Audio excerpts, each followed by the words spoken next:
I got to listen to some of the shows that you've been on. I really, really enjoyed them. Oh, thank you. Thank Yeah. you. Yeah.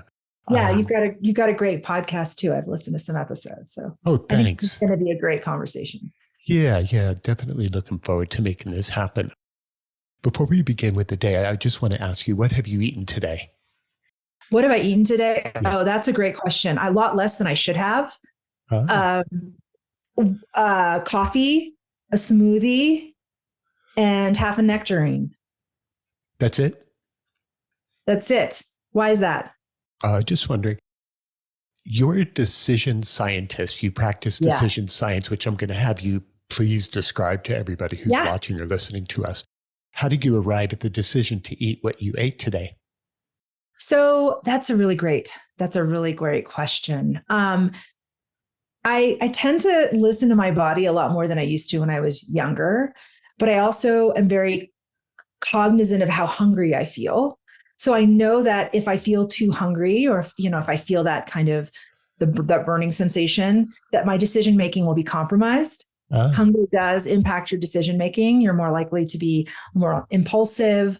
Um, and they've done studies on this they did a study on judges who were doing hearings on, I think it was parole hearings, but before and after lunch their decisions were very different, and much more objective and rational when you're not hungry. So that's something that I really do think about constantly is, if I'm hungry, I don't wait. I don't just push it. I eat something because I don't want my decision making to be compromised. well, that's very interesting that you put it that way, because I kind of look at food and the intake of food, not only having to satisfy hunger, but also the way my body will feel after I've eaten. And I've noticed that using your before lunch and after lunch example you just said, that after people eat, quite often they feel lethargic. They nod out a little bit. They're feeling a little bit too full, or they ate the wrong food for their body and their Yes, system. So does that play a role in our it decision making?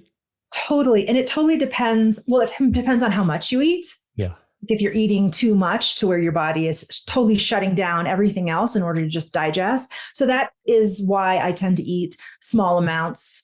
I know different people prefer, and their bodies respond differently. So I'm not giving nutrition advice here and saying graze all day, because some Sure. people it doesn't work. But for me, like eating smaller amounts and not feeling full helps with that kind of sensation of feeling lethargic. But there's also like academic research on the impact of high protein versus high carb meals. So, for instance, there's one study done on people who they had people eat different types of breakfasts. One was a high carb breakfast, one was a high protein breakfast, or relative, right, to carb protein ratios. And those who ate high carb breakfasts were much more likely to engage in social punishment behaviors. And those who ate high protein breakfasts were much more likely to engage in social collaborative behaviors. So, and you can imagine like just how what you eat can impact the way you relate to other people, whether you're more likely to, not let things slide and be hard on them, punish them socially, or understand them, get along with them. Yeah, it's quite interesting. It really is interesting. I wonder if people who eat a high carbohydrate diet know that they're destroying their health, on top of the fact whether or not they're going to be collaborative afterwards. Totally. And this goes to what you were saying about you consume how things that will make you feel a certain way. That's actually playing a relatively long game. Mm-hmm. Like you're delaying the reward. You're saying, I'm going to eat something that it won't be a cookie, which is really enjoyable, right? Or it won't be like a pasta dish. It might be a salad with a little protein on the side. And you're foregoing that immediate reward for that longer term reward. And that is very hard for humans to do. Our brains are not wired to think about the long-term rewards. So I commend you for that. It takes a lot of training to do that, but I suspect being in your line of work over the years, you've had to think about food differently. Do you remember the old marshmallow test for the children? Exactly. That's exactly the right. Yeah. And they So, called it emotional intelligence, right? That was a test uh-huh. of emotional intelligence where if you delay eating the marshmallow or the cookie or whatever the treat was, you could actually get to later. And it was a test of how, right? Is that what you're talking about? When you're Yeah. It's kind of an interesting incentive, especially for a young child, to do that study. It is. And and behavioral economists call that this behavior or this bias delay discounting, where we have a mental bias to downweigh, like underweigh or undervalue long-term rewards and overvalue short-term rewards. We're very much in the moment thinkers. It's like a very kind of primitive way to think, like now survival, what do I want? What do I need? And not thinking about the long term. It's just part of how we are designed. And so we have to kind of override that. We have to do mental work to override that. Children are much more in the moment, which is something that people have always said as I've grown older to try to be in. But the people who are in the moment as a very young child who cannot resist eating the marshmallow now for 2 marshmallows later, do they grow up to be the people who are adults who make perhaps irrational decisions? Gosh, that's a great question. I don't know. I haven't come across a study that speaks to that directly. That doesn't mean that study isn't out there, but it is a really interesting question. And I think you bring up something that I love to think about and talk about, which is like this idea of living in the moment. Like it's a very Zen kind of piece of advice, right? Like forget the past, forget the future. You can't control any of those. Just live in the moment.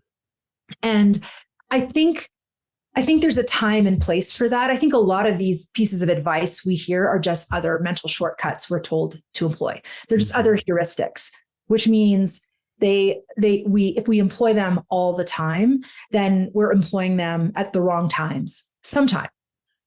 So if you're under a lot of stress, if you're worried and anxious, meditating on the moment might help. But if you're living your entire life without planning at all for like the long game, then you really are depriving yourself of a better future.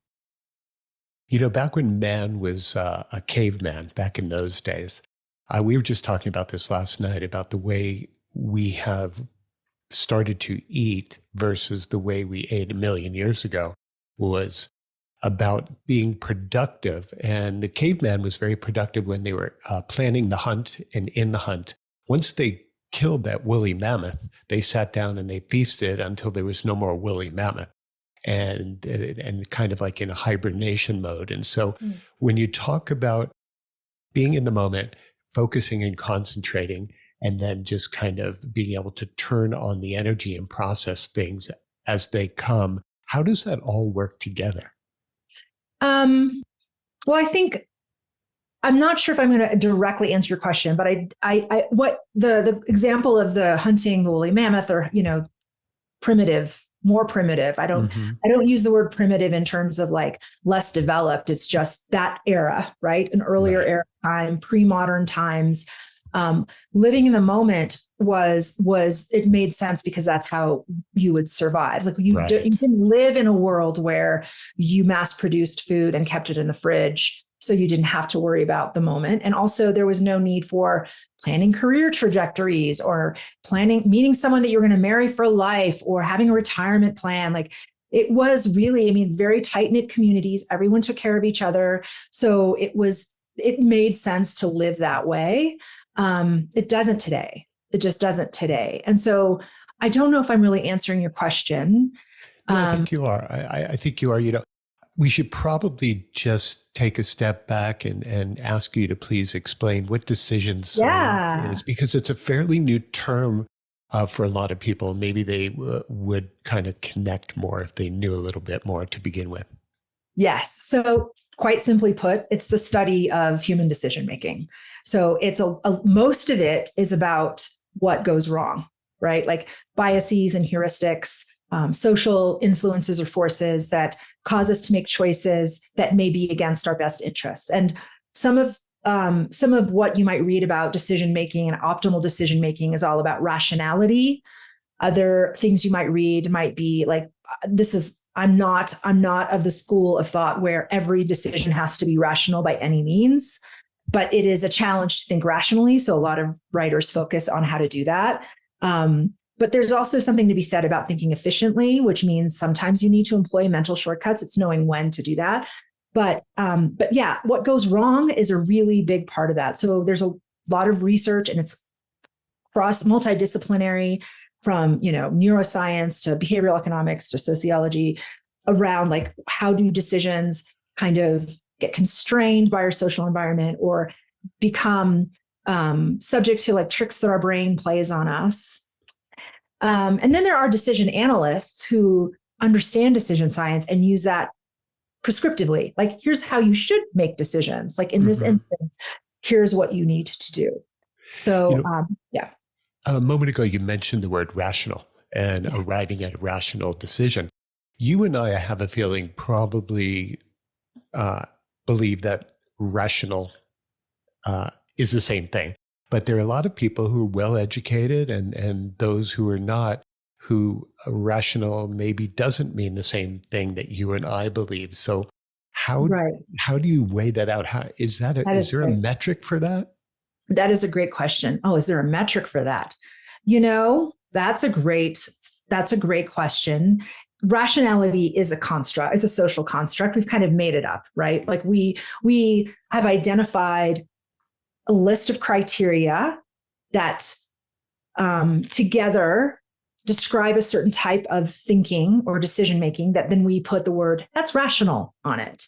And usually we think about rationale, like economists think about it in a very self-serving way. Like you're atomistic, you're an individual, you're in a vacuum. In other words, there's no influence of social forces. You are completely, and your brain is perfectly able to process all the information in the world. And that's like perfect rationality. And that's not realistic. We're just never I can't imagine us ever evolving to a place where we're like that. Mm-hmm. But in like, I don't know, I guess in other contexts, we might not want to think about rationality that way. It's easy to have a metric for that in if you use that kind of very ideal, typical definition of rationality where we can know everything. And because it's easy to fall short, it's easy to measure how short we fall from perfection. But in daily life, it's not, I don't know if it's that's useful. I think in daily life, I don't know. There's information that we've all grown up with, a societal kind of concern that's placed upon us, and that we're all expected for certain things to be rational/normal. And then when we find out it isn't, or it wasn't, or we had bad information, or it was disinformation, and now we're kind of like flipping in the wind, not really knowing what is normal, what is rational, what is the right answer. Maybe there is no right answer. Is that part of the decision science? Yeah, it is. I mean, it's part of some of the questions that one would ask. I think it's really interesting that you equate rational with normal, because a lot of people, and I know you're just doing it in this example, a lot of people do that. Like the opposite of rational for a lot of people is irrational. Mm-hmm. Like it's like, a little bit nuts, maybe a little bit too emotional or crazy or something along those lines. Or it's abnormal. Like the rational, reasonable person would never do something like this. You're doing this, and so you're unreasonable. But it is true to say, as you said, when you're making a decision, there are constraints to every decision you make. You have limits on how much information you can access in the time you need to access it, how much information is even knowable, like, at that time, and then how well you can process it. So it's a combination of your context, your environment, and also your brain's ability to think that through. And that's why I really struggle with using the word rational, because in a purely economic sense, like that would never be the situation. Like a rational man would never be in that situation, but we are. And so I would say, like, if you want to think objectively, if you want to make confident decisions, then you have to be very forgiving of yourself for not knowing things that were not knowable, not being able to process information that your brain just is not designed to process.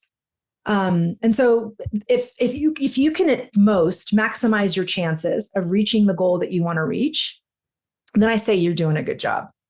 Like if you can, as much as possible, maximize those odds to getting to where you want to go, which means having an outcome in mind, then then that's great. Rational or not, I don't even care what you call it. That's funny though.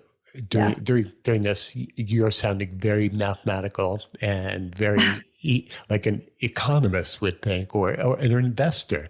And so this leads me to the next question. If, let's say, Google hires you, which I think they have, and they ask you to help them in their decision-making process, but their goal, their end goal is to make the shareholders earn more money to the detriment of the employees of, let's say, Google or Amazon or Walmart.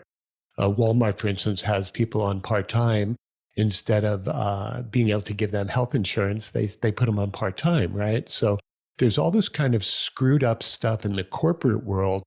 How does someone like yourself come in there and overcome those kind of cognitive biases that these corporations are? Because I think you and I are, like I said, kind of well-grounded in a certain belief system. How do you work with these companies that you can clearly see there's a lot going wrong with the way they're operating, and yet you're being hired to help them make decisions? Yeah. So fortunately, my focus has been on understanding consumer decision making. And so even though I'm hired by Google, Amazon, I've been hired by these companies to help them understand decision making or use, my skills. It's really about how to understand how consumers make choices, how to influence those choices and things like that. Luckily, I've never been in the situation where I'd have to work with, C-level team at any of these companies and say, hey, guys, like, your end game, your goal, your objective, the desired outcome that you're striving for may be unfair to your employees or may be unfair to the public. If I were in that situation, though, that's where I would focus on. I think that in business, and this might be a little bit, this might harm my ability to get more work in business, but I don't care right now. Let's be careful here. But I mean, in business, money is the outcome. Like making money for the business is the desired outcome. And all decisions line up to that. More and more, we're seeing like younger folks starting mission-driven companies, value-driven companies, where their end game isn't for them to be wealthy or to acquire wealth. The end game or the goal or objective might be to earn money to siphon into a public nonprofit or some public good or purpose. But business is about that bottom line. And so you can make a ton of rational decisions that are very solid, great decisions that lead to socially poor outcomes because your myopic outcome is money. And that's where I wish that we would, I guess, I know it's kind of like pie in the sky, but as a society, kind of rethink the purpose of business, rethink what that outcome, the desired outcome should be. Yes, we want to make enough money, but do we need to make enough money so that our celebrity CEO is a multi-billionaire, or do we make enough money to just support our employees and offer good products to customers who need them, and then have enough to kind of give back to the community? Like, what is that outcome? That's where we need to kind of really do the work, is think about the outcome, the end game, the goal. So it sounds like you said that when you're brought in by the big companies, they're really not looking at you to ask you to say, hey, Nika, how do we make more money? They ask you pretty much, hey, Nika, what's Matthew likely to watch or wear or buy or listen to? Right. Or say, for instance, if our payments page do you want plan A, plan B, like if it was designed this way, would we get more people to buy the higher end product versus if it was designed another way? Or let's say we have a customer and we want to onboard them to get their information. How do we get people to give us their information? Or we have X product and Y product and we don't know which one to sell, which one will convert faster or more. So things like that, which involves research, but also a lot of knowledge of how people behave and make decisions, which is in a way, that's part of the problem, right? Like I'm helping companies make more money by getting consumers to part with their hard-earned money. And that's That's the job. I'll just stop there. It just seems to me that there are so many corporate CEOs and billionaires who out there could feed, clothe, house, and insure all of their employees with just one or two of their billions, why have 100 billion? How much money do you need to die with? Why not take care of the people beneath or who are carrying out the functionaries of your world for which you would not exist without, and make everyone happy? Wouldn't that be the way to really kind of adjust society? That sounds good to me.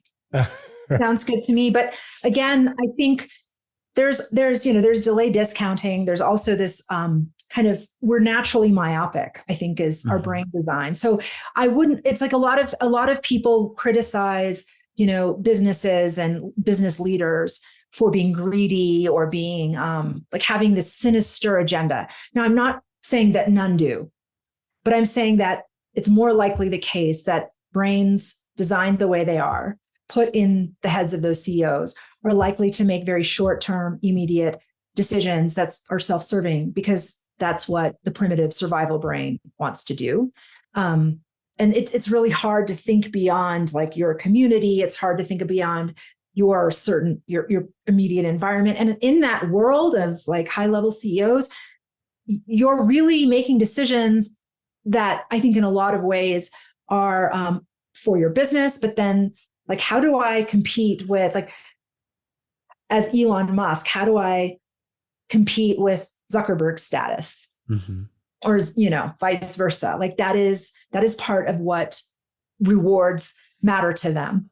And I think there's got to be an overriding of these natural impulses that we have. Like we have to really think about, okay, this is what seems natural and normal and automatic. Doesn't mean it's good for the outcome. Doesn't mean it's going to lead to a good place, which is also another problem. We too often do what feels right.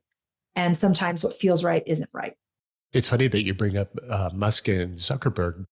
This most recent rally or volley of stuff is like boiling down to a cage match between the billionaires. It's like freaky weird. It's so hard to understand what's happening. It is a little bit, I have no words. Right. I mean, it's the ultimate pissing contest to put somebody into the arena and fight it out and duke it out. It's like, it's crazy going back to the primitive thing. Right. Exactly. It's not a chess match, right? It's like a no holds barred, let's just duke it out. I don't understand. I have no words for that. It's, Yeah. Don't they have, people around them who can help evaluate risk and uncertainty? I think all business leaders do. I think ultimately the decision makers aren't the people who are evaluating risk and uncertainty. Like oftentimes I've seen this happen a lot of times in business where, you do a lot of research, you have a lot of data to support a particular path, and that advice is not taken. And that's, there's only so far you can go with your risk analysis. At the end of the day, somebody has to decide. The CEO or, whoever has, like Zuckerberg has to decide, I don't care that the risk analysis is saying this is bad. But then, for all we know, the risk analysis might say this is neutral or good. I mean, who knows, right? Like, I don't have the data. So I think for every one of us that thinks this is a kind of a really odd thing to do, there could be out there like another, like, 1-for-1 match of people who want to see this happen. So I don't know. It's a crazy thing just to think about. Like, would two women CEOs ever go into like, I want to kick her ass type of thing in an international way? I just that is a really interesting point. Women aren't likely to do the big dick contest or the pissing matches and stuff like men do. So, what do you think is just the difference between the genders? But, okay, first of all, we haven't had enough women in powerful positions to really, like, we don't have enough data to say that. Like, there's no female equivalent right now of an Elon Musk or Mark Zuckerberg that I can think of off the top of my head. That doesn't mean I know all the information and I'm right. But clearly, until we have that kind of equality at those upper levels, we really don't know what women would do. But at the same time, I mean, there are a lot of studies done on male and male and female children, or, and this kind of competitive versus collaborative nature of both, partly probably socialized that way. I don't know. I don't know how women would behave. And I don't want to, that's something I would probably say over like after a couple glasses of wine at a bar rather than at a podcast. Like I don't have no, do you know what I mean? I just don't know if it's right. Yeah. So, okay. So you just mentioned a couple bottles or a couple of glasses of wine. Does wine help you make decisions? Glasses, not bottles. Glasses, okay. not me anyway. So alcohol, drug use, they put, you're not as able under the influence of those types of substances to make objective decisions. I think really what it comes down to is that like certain things like lack of sleep, hunger, poor nutrition, the ingestion of certain drugs, they kind of bias you more towards impulsivity than you're more likely to go fast, think fast, let's do it, let's go. Like, it's less likely that you're going to slow down, look at all the data, think up through everything and decide, okay, this is not a good idea that I go home with this person because I'm, you're not going to do that when you're drunk. You're just going to go home with the other, with the person who picks you up at the bar. Yeah. So a little bit of social lubrication doesn't help people slow down a little bit to think about what the decision they're about to make. No. And I think that's why some people like to drink, is because they want to like be relieved of that pressure or it's work. It's exhausting. And I get that. Yeah. Just don't sign any contracts. Right. Yeah. Don't sign anything. So how much of your background has to do with behavior and psychology, and how does that all blend into decision science? A lot. So I was trained in sociology with an emphasis on rational choice theory. And even though I'm a trained sociologist, psychology does kind of make its way, also in social psychology, which I've studied quite a bit, make its way into the discipline. But also since getting my PhD, I'm just studying through the course of my work, or even just personal interest, just studying psychology and I want to make a distinction, not the business or practice of psychology. So I'm not talking about self-improvement or self-help books or kind of like very common pop psychology. I mean, like reading academic research articles where people like really hardcore research on psychology. It's very much a part of understanding decision-making. But beyond that, even just going even deeper to neuroscience and understanding how the brain is like soft-wired or hardwired or designed is really, really important as well. So in your background, as far as behavioral science and so on, do you know how the circuits work? Do you understand what makes people tick, whether it's in personal relationships or whether it's a business employee relationship? Okay, so I don't know as well as say a neuroscientist, like a David Eagleman or someone who's made his career out of studying that. But I can't say that I understand how people tick perfectly, because even the most seasoned researchers are still learning. We're always learning. There's always something to learn. But I can say that I know more than I did before every day. And it's constantly enlightening as I have interactions with people and conversations with people, how much of a helpful tool it is in living everyday life. Like you can manage friendships better. You can manage your life better. And I know enough to where I can see the improvements every day. When it comes to rational choice theory, tell us a little bit about what that theory assumes about people. Yeah, so it basically assumes that we're rational actors. And it basically, in the field of sociology, it takes economic principles of decision-making and it applies it to explain sociological phenomenon. So in other words, questions like, why was there a revolution in this country and not this country?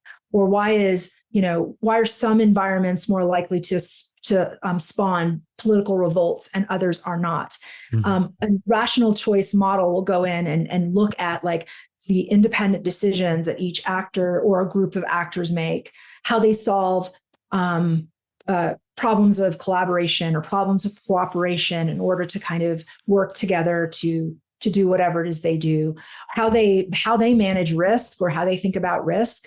But the rational choice kind of approach, until I think more recently anyway, has traditionally, when I studied it, did not account for what behavioral economists know now about psychology and how biased we are and how our biases lead us to make certain decisions. Now, more recently, some of that has been, incorporated to my understanding. Like, I'm not in academia anymore, but I know at the tail end of my academic career, we started to consider, it was mainstreaming, and we started to consider, oh my gosh, like loss aversion. Like, we have to think about this. We can't assume that rational actors aren't engaging in loss aversion. So I hope that answers your question. It does kind of, except that when you talk about rational theory assumes that we are good actors, or there are good actors, when we know that there are so many bad actors out there. You don't have to look very far. You can look at any form of politics. You can look at any form of the corporate world, which we already discussed a little while ago. So if the theory assumes from the get that there are good actors we're dealing with, doesn't that kind of like crush the theory? It actually does not. It does not. It assumes that everyone's self-interested, which can lead to bad acts. Right. So it can also explain corruption. It can explain, a lot of other, it can explain, if you wanted to, you can apply it to a lot of different circumstances. It does not assume good intention. It does not assume good action. It just assumes self-interest, rationality. So in this case, self-interest could be under the good actor category. Yeah, it could. Wow. That's a bit mind-blowing. Yeah. Could you cite any examples that come to mind as we're speaking about this, about the good actor, bad actor, intention, corruption, et cetera? I don't know. I don't think from research, but yes, I can't actually. Why am I saying can't from research? Because I did a lot of research on this in graduate school. And at the time, we were in Iraq, in the Iraq War, and there's a lot of interest in like Saddam Hussein and how he governed. And from a rational choice perspective, his strategy for governing using extreme violence or trying to terror, having secret police, like from one point of view, one argument might be, given the circumstances of that region, the history of that region, the different factions there, the fact that the British before Saddam Hussein's rule came in and actually created divisions between Shiites and Sunnis that before then may not have been as pronounced. The context was such that arguably a rational leader should have maybe engaged in those behaviors if he wanted to maintain social order and control, if he wanted to reduce the chances of revolt or losing his position of power. One example, like from a very objective, rational sense, put you in that same situation. And if you had the stomach for it, you might think, okay, if I'm going to really pull this country together and govern it, I got to do this stuff because these people, that's one argument. I don't know how accurate that is, but that's one way to think about, like, hypothesizing about bad action. It's so wild to see what happens as far as the way people think when they get into power places, power positions in life. And if you take a look at them as a young child and then a young adult and then, growing into those power positions or power roles, how their personalities change. They do. And, I think a lot of it, like people have this, I think they have this perception that like some people are born like maybe evil and then they like become evil when they grow up, right? What have you. But I think a lot of it is a reaction to feedback you get. And I think that's a really important aspect of decision making, or the study of decision making, is that feedback loop that you get. And we all are familiar with feedback if we are on social media. You post something, you get tons of likes, that's feedback. right? You go in front of like your, I don't know, college campus, organization, and you start spewing hate speech and you get positive feedback, then it emboldens you. And I think over time you start to respond to whatever feedback that you get. And if that feedback kind of drives you in a kind of a path of like, wow, I could actually get more people to listen. I could actually be more influential. I'm getting this feedback that's telling me I can actually run for office now, and I can run on this platform. I think it's things that we learn along the way. I don't think we're not that rational that we set out to have this like evil, or destructive plan. So do you think that evil personalities are learned behavior? So could we create which came first, evil or feedback? And I use evil loosely because you're asking great questions. Evil is like also a construct. Like it's, and what I mean by construct is that it's not something like you can't touch it, you can't see it, you can't like fry it up in a pan, right? We have a list of criteria. We notice, okay, if somebody does this, and this, we're going to call that evil. Or if they do X, Y, and Z, we're going to say they're psychopaths. Mm-hmm. And, and in another alternate universe, or in maybe 30 years, they could do the same thing. And we put another word to it. Like, homosexuality was considered a mental illness in 1952. Like if you do X, Y, and Z, then that means you are mentally ill. And now we don't believe that. So at least most of us, thank God, don't believe that. But so evil is kind of a construct. So it's hard to say what causes something like that. But like always, it's combination of probably some sort of genetic makeup and also your environment. And also, yes, I think we underestimate the power of the experiences that we have. It's not just what happens in childhood. It's the feedback that we get as we go along. A few minutes ago, I'm sorry, go ahead. No, that's it. I want to pick up a little bit on the social media thing that you just brought up and how constructive or destructive you believe it has become, let's just say in the last decade. I think it's taken, this is my personal opinion. This is totally personal opinion. I think it's taken our tendency to engage in socially, I don't know what the word is. I'm trying to be very careful about the words I choose. Let's not be careful. Let's be wickedly socially out there. Wickedly out there. We all, as humans, given our limitations and our design, we all have a propensity to engage in behavior that is socially destructive versus constructive, or even socially destructive versus neutral. And I think what social media has done is it's increased the likelihood of that socially negative behavior, partly through just the design of social media, because it's constantly, it's based on this need for feedback rather than on like reaching or achieving a greater good. Like we don't go on there because we're trying to change. We think we are like, I want to change the world. I want to share my ideas. I want to get people to change their minds. But at the end of the day, being human and being reactive to feedback, we start to get in these like little spats because somebody doesn't agree with us and we want the right feedback and we want that. And it becomes a negative thing. It's not future oriented. It's not long-term oriented. It's hard for me to imagine that you can get on social media and actually move forward towards reaching like, ending world hunger or something like that. And also the algorithms are designed to polarize us. Like, quite frankly, that's how they're designed. They're designed to kind of generate more to reward those who get more engagement. And human nature likes to engage with polar ideas, right? I mean, it's really hard for us to think in terms of gray. We like to think in terms of black and white. We love to jump to conclusions. We love to have beliefs and not have evidence for those beliefs. It's natural for the brain to do that. And I think that the way that social media is designed, it kind of exploits all that in a way. And maybe intentionally or unintentionally, but it exacerbates all that. It really does. A few minutes ago, you just mentioned about the way people fight and the way people disagree and they get energized by that kind of thing. What about people like myself? I mean, when I was young, maybe I would like to rumble a little bit, but now I'm not an instigator. I'm an equalizer. And I'd prefer just to like let that person go, let the toxic crap go. And so I'm not a perfect target for the algorithm, but I know that most are, or else the algorithm would not be working.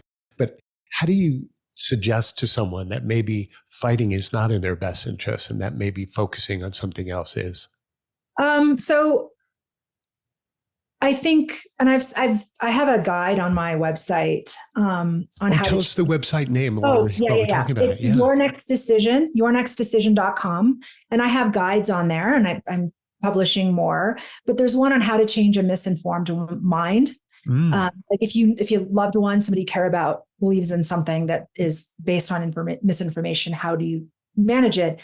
And one of the issues that I address in that guide is this issue of like, do you walk away? Do you fight? Do you let it, what do you do? Because sometimes it's easier just to throw your hands up and disconnect from people who don't agree with you. And it's also more compelling to argue and butt heads. If we continue to do either of those, we are exacerbating societal polarization on a broad, we're contributing, we're complicit in that polarization. And the more polarized society is, the more susceptible and weak and fragile it becomes to whatever forces, whether it's a virus, it could be a foreign, threat, or it could be an internal domestic threat. The more susceptible we are and weak we are to addressing those. So on the one hand, social media companies, politicians, they are responsible for closing that divide. I think they should be anyway. They aren't, but they should be for diminishing that polarization and putting our social strength as a higher priority relative to their bottom line. But on an individual level, so that we have institutions, and then on an individual level, I think we all should do our best to do what you say, like not necessarily like let it go and let the person believe whatever BS they want to believe, especially if it's a loved one. I'm not talking about a stranger on social media. That's kind of like, you're not in a position to really do much there. Right. But if you detach, then you're exacerbating that polarization as well. And so and I have in my guide, I explain it, there are things you can do to kind of create a connection that don't involve changing their minds. Like just keep that connection going, because sometimes things naturally happen to where they change their minds on their own, or whatever, for whatever reason, they will benefit from you just happening to be there to catch them when there's doubt in their mind. And you're there to like change their minds when their minds suddenly become open for whatever reason. And you can kind of pick away at it too. You can, like, little by little, make small wins to kind of encourage them to change their mind. But I really think it's important. Like, I have friends in town, completely different political views as mine. And I very explicitly, we've said, whoa, you're on this end and I'm on this end, but you're a good person. You're always there when I need you. And I'm not going to give up on this friendship because there's a bigger cause. You don't find yourself disengaging and just saying, oh, fuck it, inside your own mind, but kind of stepping away and just not engaging, because sometimes when you're trying to make a point to somebody who comes from a completely different place than you, sometimes that raises their ire and gets the tension going. And this is where, like, when I mentioned knowing decision science helps you live a better life, like in those moments when I hear somebody say, like, a friend or someone I care about say something like, do you know that you don't need to pay taxes, or you're not legally required to drive, you don't need a driver's license. I just assume that their brains are human. They're being fed information. They're just as susceptible to confirmation bias as I am. They're just as susceptible to jumping to conclusions as I am. They just happen to hear different information first, or more powerfully, or from people they trust more than me. And I don't know, I guess it's kind of kumbaya, but I love them for being the flawed humans that they are, or not flawed, they're human. And you're such a sweetheart, Nika. You're such a sweetheart that somebody who's spouting this, stuff that really is an opposition to where your head is at, or your heart is at, and like you're willing to forgive and forget in an ongoing way. That blows my mind, that you just don't say, This person's toxic. I can't have any more of this. I don't want any more of this. Yeah. Okay. So toxicity is another thing. Like, it's one thing if their belief systems negatively impact my life. But I think too often we see, naturally speaking, on a psychological level, we perceive differences of opinion as threats when they aren't. They're just differences of opinion. So knowing that and understanding that I have a tendency to react that way, I can override that. Like, I can say, hey, this is her decision. She's going to drive around without a driver's license. It's going to hurt her more than it's going to hurt me. It's a threat to her, not to me. And I can still, like, hey, you want to come over and join the book club or what have you? And that's fine. It doesn't threaten me. And the more that I'm around her, the more I know, at least it increases my chances of influencing her. She can never change my mind, but because I feel like my opinions are either neutral or I'm open-minded or data backed, but like, I can perhaps influence her. So do you have to navigate to a better place with a person who is not paying their taxes and is driving without a driver's license and believes that Trump won the election? What do you mean navigate to a better place? As far as the personal relationships, if you can't talk about certain things with people and you're willing to forgive them and that they're a human and that they have had a childhood and they've got a heart too. And, it's not so much they have a childhood and they're a heart. I don't think I'm so much a sweetheart. I think I'm not that much of a sweetheart. I think I just understand human behavior enough to know that their brains are going to be biased. My brain's biased. I just happen to study this for a living, and I'm not ever unbiased, but I'm a little bit more aware of how to override those things, and they aren't. And if they hang out with me enough, maybe they'll learn that too. I'm really thinking about the long game, the big picture. If I detach from this person, sure, my life might be a little bit easier, but is it worth compromising the polarization of the community that I live in to detach from someone who I could maybe potentially influence? It's like increasing the odds. Now, she doesn't harm my life. I would never marry or date someone. That's a different story. Because then you're dating someone who's not paying their taxes and then it's going to harm you, or not driving, it's like, I don't want to go get into that. But I think keeping, just like businesses need to think about more than the bottom line in order to build a stronger society. I wonder, and I believe, but also wonder for other people, for myself, I know this is true. I believe that in addition to just living to make my life easier or to be comfortable, in addition to that, there's got to be a bigger purpose. And I play a role in, I have the potential to play a role in reducing the polarization in my community. And it's worth discomfort to me, if it's not toxic, to do that. Could some of that time be spent, or maybe better spent, seeking out people who are more aligned with you, people who really dig you? And I have those too, man. I have like so many friends, so many more friends that are like that. But I think I'm not saying we should necessarily seek out people who aggravate us. I'm saying if we happen to have someone in our lives who, are a great asset to us, enhance our lives, enhance, the people around them, but just believe something different, I think it's on us. We should consider maybe not throwing the baby out with the bathwater there. Gotcha. Now, before I ask you a little bit about ethics and the normative analysis, just a quick fleeting question is passing my mind. I wanted to ask you. Yeah. Do you think Trump is going to do time? I think I cannot predict. I feel like there are so many variables, so I will not say that, but I will tell you, I worry about him being martyred. I worry about him being martyred or murdered. No, not murdered. I mean, no. I worry about him being. I worry about his supporters interpreting what's happening to him, continuing to interpret what's happening to him, in such a way that it strengthens and emboldens their support of him.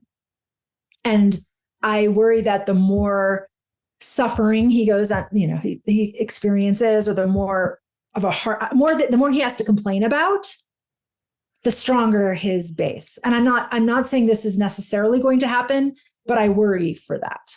Yeah, well, witch hunts on your guy is going to get Oh, the yeah. crowd angry. Especially when your guy spins it the way he does. Right, exactly. Okay, so yeah, that's a good lead up point to ethics and Okay. normative analysis. Can you tell us a little bit about that and how that plays a role in our day to day?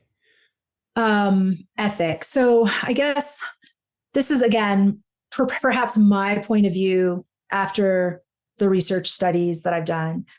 But I think ethics is also a construct. Like we have a sense of what feels like right or seems right, and we call that ethical. I think, for me anyway, I think a better, more useful way about thinking about what's good, bad, right, wrong is really what works, and like what works based on like evidence and data. So, for instance, there are many policies, political, economic policies that may seem ethical or unethical on either side.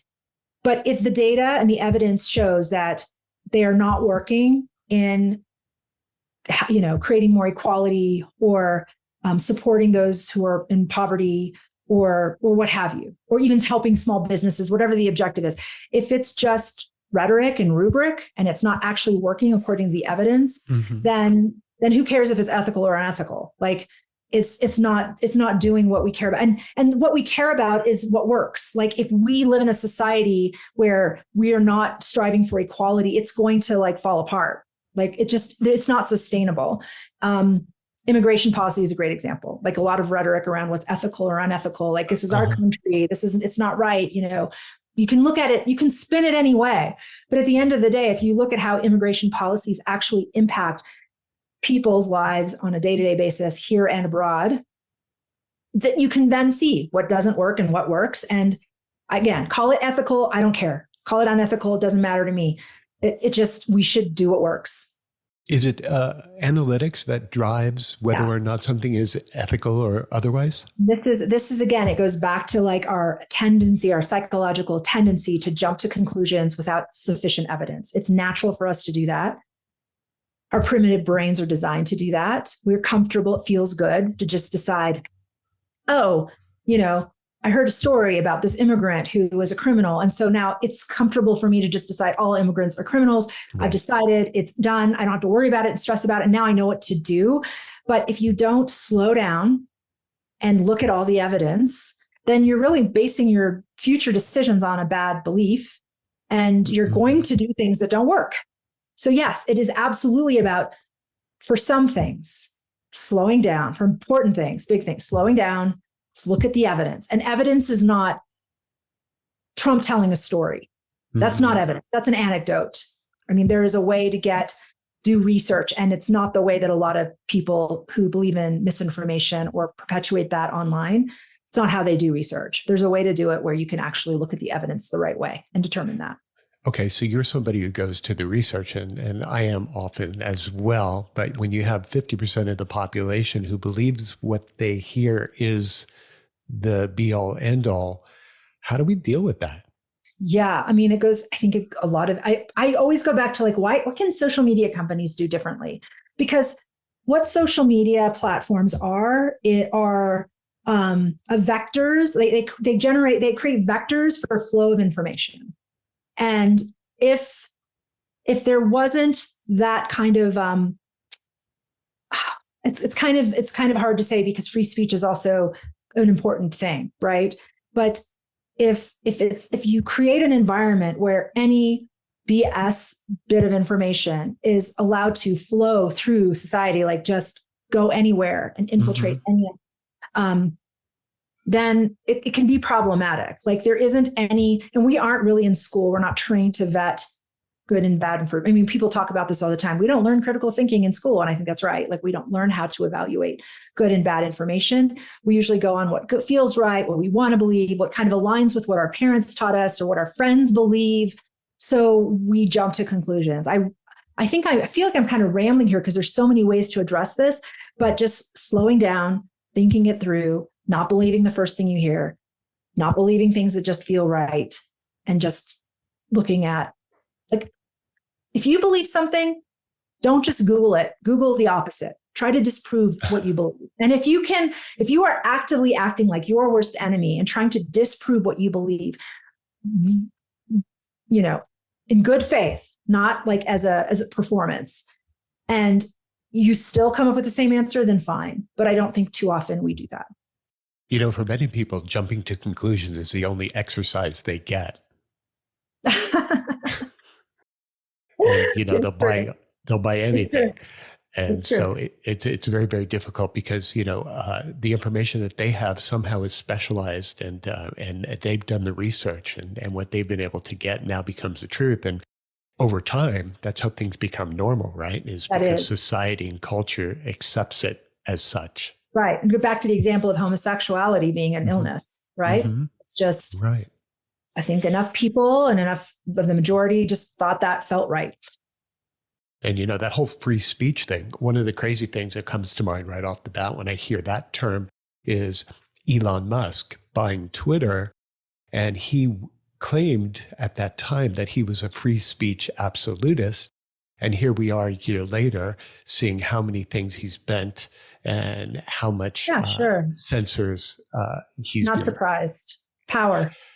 Opportunity. Power creates opportunity. Mm-hmm. To do whatever and get away with it. Right. Creates an emboldened you too.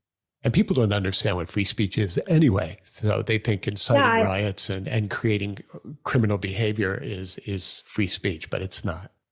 Yeah, it's not being able to say whatever you want to say. Right. And I think there's also a response, even if it were, we all have a responsibility in what we say. Like there's still this, what works? Is it saying whatever hate or BS you want to say? Is that going to really help you or help your social environment? I don't know. The evidence would say no. I love decision science, and it's just so fascinating to me because I understand it seeks to enhance the quality of decision making. Does it also seek to enhance the quality of life? And how do those two things kind of fit together? I would say a lot of people who study decision science do it in these little bubbles. Right. People who work with big data or internal data, they call themselves decision scientists, and they try to analyze decision making by studying that.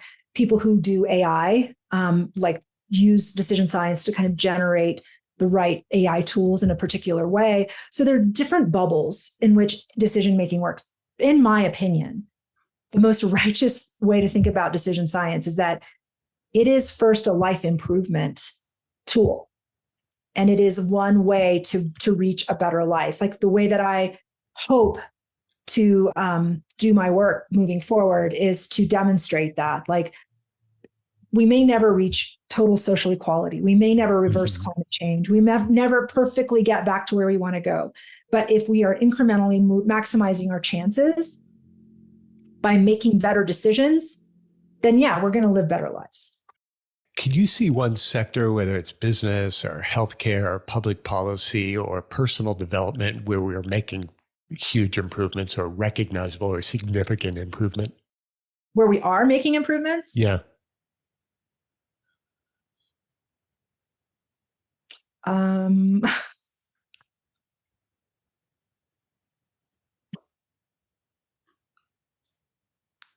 I want to say that no, because I think that we are still, most of us, for the most part, whatever outcomes we're generating, we're engaging in the same decision-making processes that we did thousands and thousands and thousands of years ago. And so I think to really see improvement, we need to stop thinking about results and start thinking more about the way we tackle our problems, the way we tackle our decisions. And that's why I do the work I do, because I want to see that better. I want to see that happening better. I want to see politicians make decisions not because of what the public perception is going to think. That's feedback. That's feedback driving decision making. It's not what's best for the world driving decision making. And same in business, same in personal lives. So yeah, I don't know. I think we have a lot of work to do, but I think it's possible. It's totally hopeful. Your goal obviously is to help people make structured, evidence-based decisions. And I think that's a very worthy goal. What happens when Nika's intuition kicks in and away from the research brain that you are so proficient at? What are your guts telling you at times when you're in a situation, whether it be business or personal? Yeah, I think our guts aren't to be dismissed. I think that's something that there's a misconception about like rational decision making. Like you don't use it or feeling. And I try not to use my gut for most cognitive, cognizant, like decisions I'm cognizant of making, like big decisions. But if we ignored our gut all the time, practically speaking, we would be so inefficient in making decisions that it would be unsustainable. Right. But also, there are circumstances in which our instincts really matter more than evidence. I actually posted something on social media recently exactly about this. I live in the middle of the mountains, a moose kind of walking through my yard. And recently I was out there on my, porch checking out a moose with its calf. And it just saw me and turned towards me and just started going towards me. And so I just went quickly inside, was safe, and it went off. It didn't really harm me. But it got me thinking about like how important it is that in some circumstances, like that moose didn't stop to make a rational decision about like, is she really a threat? She's holding a camera. Oh, I don't know. What should I do right now? It had to make a decision in that moment. Like, I'm going to protect my calf. I'm going to go. And I think there are certain situations that we find ourselves in, may not be life or death like that, but there are certain situations where gut instinct, like they kind of are the best way to go. Our challenge as humans isn't to be more rational, to me, in my opinion. Our challenge is to understand those situations in which our gut decisions are most efficient or most powerful, and those situations in which our evidence-based decision-making is the way to go. And we are not good at distinguishing that. We use our guts for like, what house should I buy? And it's like, oh my gosh, this is a big investment. You have to be somewhat rational about this. But then we try to over-rationalize what we're going to have for dinner. It doesn't care. It doesn't matter. Just make a salad, right? Like, why are you trying to like hyper-analyze what you're going to make the kids for dinner? So we're not good at that. And I think that's where we can really start improving. If one of your accounts, let's say, is a company and they ask you, how could we best create a situation to where people would be more likely to make an impulse purchase? How would you respond? How would you work with them? Well, it depends on the product. And I've had this happen and I don't feel great about it, but I've done the work. It depends on the product. It depends on the consumer base. Why does it depend on the product? Because some chocolate is not the same. Buying chocolate is not the same experience as, say, buying a smartphone, right? Like, it's you mean the monetary way? Not, in kind of a decision-making way, like in a decision-making way. And also your consumers might be different. So like, say you're trying to sell a laptop to an individual, then you lean into brand, you lean into identity. Cool. This is Apple's cool, right? If you're trying to sell a laptop or a bunch of laptops to a business, or, you want it, they're a little bit more, okay, we've got a procurement team, got to think about the bottom line. It's less about being cool and more about the bottom line. Then you would want to influence them through, here are the specs, here's like, everything that you can get from this, and here's the price. It might be a different experience. If you're selling chocolate, like all you have to do really is have them smell it and it's over. Like, and then the impulse kicks in, maybe. If you're buying, it really just depends. And I think for different products, in fact, for the most part, you're trying to get them to buy without thinking. You're trying to get them to just act. And so you really have to understand your target market too. Like selling makeup to someone who doesn't care about the environment and wants to spend a lot of money because they're wealthy, it would be a very different kind of set of strategies or messaging or positioning to get them to purchase versus a younger, like, Gen Z millennial who is really into being, clean makeup, no chemicals. You say something different. So both might be impulse buys, but you're kind of going at it different ways. Is that answering your question? It kind of does, but when you think about impulse purchases and you think about the people who are trying to place something before the public at large, the consumer base, and let's say they don't have the ethics necessary to see whether or not that they're making a deceptive offering. And so that's kind of where I'm coming from. And I'm not in any way implying that what you do is to deceive consumers. But if you're thinking of strategies to help someone purchase something, whether it's through specs and you're tickling their brain, or whether it's through smell and you're tickling their taste buds in that sensory area, isn't there a bit of deception that's involved with marketing? Because you're making a little bit. Marketing is making every single possible effort you can to make the sale, right? Yeah, we call it influence, but yeah. So like, if you're asking like, how would I advise a consumer to protect themselves against that kind of behavior, or that kind of, something like in store, the kind of like, if you shop in some stores and right before you check out, you can see there's some shops where they have like little bins with all these little things. So while you're waiting in line, you can check out random assortments of items for a very low price you could throw in the bin. Humans have this tendency when they're faced with options, they'll start deciding. Mm-hmm. So if you're faced with like, here's this lotion, or here's this cute little pair of socks that is complete, it's not in the sock section, it's like right at checkout. You're going to start thinking, do I need it? Do I want it? You're going to have to start making a decision about it. Override that. Like, I think one thing that really helps consumers save money walking to a store is make a list of what you want and stick to it. Like, it's just planning. But like online, it's different. You have algorithms that serve up, like, you also need this. Like, plan ahead. Like, this is also the same thing. Like, have a list. I'm going online only to buy this thing. I'm going to buy this thing and I'm out. And remember that, like, that you have your brain's bias to make a very short-term, to have that short-term reward of that, like, oh, that's exciting. I'm going to buy this too. But the long-term drawback of that is that you have less to say invest. You have less to kind of put toward things that matter. You might have only afford to pay for, unhealthy food, and you can't pay that little extra for healthy food at the grocery store. I don't know. Is that helping? Is that answering your question? I wonder how much of it is really conscious that people, when they're seeing something and it is called an impulse purchase, that they're just going to grab it because it looks good, or it might be good, or it's priced right, or it's on sale. And those kinds of things, the gut is kicking in, not the brain power to evaluate what's happening.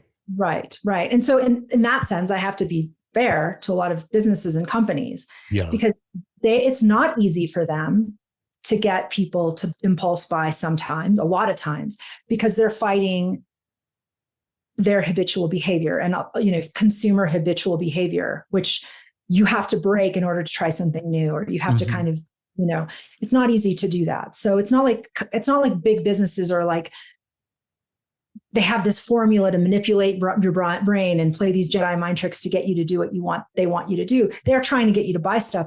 But on the other hand, we are designed to want to buy stuff. Like, we are designed to want to have more, to acquire more, to feel secure, to make decisions of options in front of us. So, we kind of are setting ourselves up for that a little bit too. Not to say that, companies shouldn't be selling us junk food and saying it's not junk food, but we could do better to override those natural tendencies too. That's great. Earlier on at the top of the show, I asked you about a metric of how something gets measured. How do you measure your success in the business world, and what is your metric that you use to gauge that? So I would advise everyone to kind of think about the kind of life that they want, rather than the kind of career that they want. And I coach people this way too. I think too often when we think about being successful in business, in the business world, in our careers, we try to measure up like what we choose a goal that society tells us is really valuable. Like you have to be the CEO or the VP. You have to make, 6 figures or, double that. You have to have, this house, this car. This is success. But that's not life. That's not life. Life is wake up in the morning. How do you spend your day? Do you enjoy that? Can you afford that? Can you sustain that? What about your society? The society you live in? What kind of society do you want? That's part of your life too. I think a lot of depression we experience and anxiety has to do with the context that we live in. We're not living in a happy world. And what kind of world do we want to live in? Like already none of that has to do with having a car or a house or living on the water, right? So I have a very clear idea of like what I want my life to be like. Mm-hmm. And I'm successful in business insofar as I'm spending time doing work that doesn't annoy me, frustrate me. I enjoy it, which I do. Right. And it is allowing me to have the life that I want and allowing me to do work to improve my society the way I want to. I think if we shift that focus from the rat race, I mean, it's common. And we talk about it all the time, getting off that hamster wheel. Right. But it doesn't start with like not doing that. It starts with knowing what you want instead. So what kind of life do you want when you wake up? Do you want to knit all day? Great. Do you want to teach boxing classes at your local gym? Great. Like what makes you joyful and not what makes you money? Yeah. When you look at two professionals who are in the same profession and they have the same tools, let's just say a chef. I was a chef for many, many years. I have the same tools as the next guy, but I might turn out like incredible food. And the next guy had with the same ingredients and the same tools turns out a plate of garbage. How does that work as far as people having the same tools, same education, same background, but then the end result is so different? So same training? Uh-huh. Right? I mean, depends on the people. I think it would depend. Like, I think some people may not care. I mean, I can only give hypotheses. Right. Different levels of care. Like, I just don't, I know how to do this. I just don't care. Mm-hmm. Maybe. It could be, I've learned this, but didn't retain it. Could be. And there are many reasons for why people don't retain information. Even hyper intelligent people under certain circumstances, severe stress, inebriation, whatever, will not retain information. Yeah, I mean, those are just two that come up. There are a lot of equivalencies throughout life, just with that certain circumstance that I just brought up. There are people in various fields with the same training, same education, same background, same training, but yet their end product varies so much. Yeah. I think also like, what's your state of what state are you in as you're executing whatever you're doing? Like as you're in that dish, if you are under stress in that moment, if you are emotionally agitated, or if you're inebriated, whatever, it could impact the outcome too. Right. Make mention of your website again, Nika. Yes, it's Your Next Decision. It's all together in one word, yournextdecision.com. And are you pretty much positioned to work with regular folks or with big corporations, or do you split that channel between both? Yeah, so now I'm actually serving as Senior Director of Decision Science at a company called Clio. And I do coaching on the side, but so you can reach out to me, contact me on my website if you'd like to get some of that information on it. Oh, that sounds good. Yeah. So, okay, let's take a step back. What's your favorite season of the year? I have to say summer, because my birthday's over the summer, and I love summer activities like hiking and kayaking and things like that. Okay. Do you see food ever as an aphrodisiac? And if so, what are the decisions based on whether or not that food does it for you? What is better than food, really? Like, what is better? Yes, food can like hit those pleasure sections of the brain. I don't know. I don't know. Like, is it an aphrodisiac? I have not read. I now want to look at research, like academic research articles to see if that's true. Mm-hmm. I think the mood also has something to do with it. But yeah, I think I think some of us underestimate the power of food.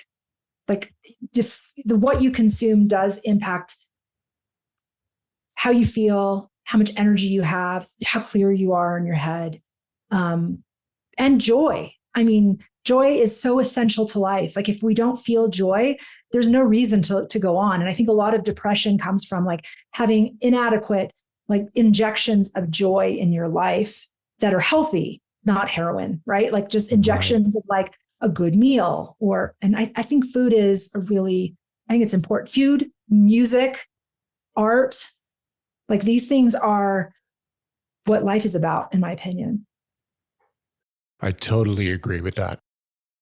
When it comes to happiness, you noticed in the past several years, there have been a few things that have occurred. COVID, for number one, and the level of happiness has decreased, and levels of anxiety and depression have increased. Do you have any tricks, methods, or hacks that can help people in the moment to think about how to improve their life? Well, less social media, more music. I mean, there's a lot of research on how music improves your mood and has been used as a tool to deal with depression. Move your body. Mm-hmm. You don't have to like go to SoulCycle, but you can go for walks, exercise, any sort of movement. And it's hard. When you're depressed, it's the hardest thing to do. And I've been there. It's the hardest thing to do is to get up and move. So just walk around your house, like just move, even if it's painful, move more than you did yesterday. If that's all you do is move more than you did yesterday, walk to the end of the block and back. If that's all you do, just do that. And eat healthy, focus on sleep. Like, I think a lot of our emotional problems are really stem from inadequate physical care, like the food, nutrition, sleep, exercise, those basics. And then like music, books. We don't read enough. Like, read a good novel. It really does make a difference. Oh, my next question was fiction or nonfiction? Oh, books. I like nonfiction, but man, when I read a good fiction novel, I'm like, why don't I read more of these? But my interest is just naturally towards nonfiction. And then of course, I love film. Like, I love fiction film. I just can watch movies. So do you believe in the whole right brain, left brain, creative versus functional? I don't think that neuroscience research supports that. I think, I don't know. I have to like look more into that. But I don't, I think I would say that's more useful as like, a figure of speech. Right. What's the name of one of the favorite bands you grew up with? Grew up with like as a little kid or? Yeah, as a younger person. Oh man, I used to really, I used to love, man, I'm a kid of the 90s, like being, coming of age in the 90s. So I used to love Soundgarden. Like Chris Cornell was God. So bands like that. And was Soundgarden a European group? Was that? Soundgarden, were they a European group? They were out of Seattle. Out of Seattle, okay. Yeah. And then also just like bands like Joy Division, New Order that were a little bit, less on the heavy metal, heavy grunge kind of side. Yeah. Right. The Cure. Yeah. Oh, that's very cool. I love getting to meet new people like you. So thank you so much for sharing that part of you. Thank you. Is there anything that I haven't asked you about decision science or what you're doing currently that you'd like to share?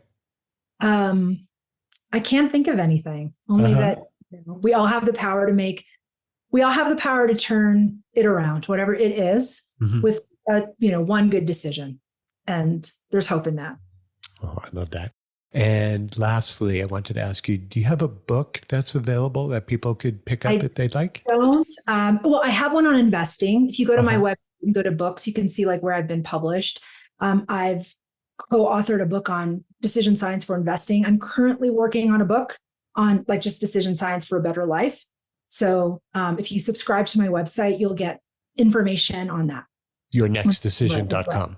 Yes. Yes. Oh, before I let you go, Nika, talk to us just a moment or two about decision making for investing. Is it easy to be able to invest and be successful if you make smart decisions? I think like everything else, you can't predict the future. So you're just trying to maximize your chances. Uh-huh.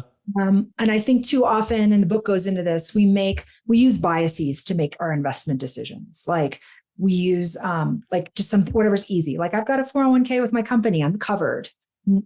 That's not slowing down and making, a sound investment decision. It's just sort of rushing to judgment or rushing to a conclusion. Some people invest and save and just care about the dollar figure at the end of the day. They don't attach it to something meaningful. They don't know what they're going to do with it. Again, it's like, what kind of life do you want? How much do you need to live that life? And then you can be more strategic about it. So it goes through like the basic decision science stuff. And then different, like each chapter after that is an example of different types of biases that lead to different types of investment errors. Mm-hmm. It's really good for people who are just starting out or have done a little bit of investing. And they're like, I don't know. I kind of feel like I'm not really doing the right thing. This is a perfect book for you. That's great. That's really good. So I want to say aloha and thank you very dearly for coming on 50 Tastes of Great today, Nika. It's been a blast having you. Thank you. It's been really great talking with you. Thank you so much for having me. You bet.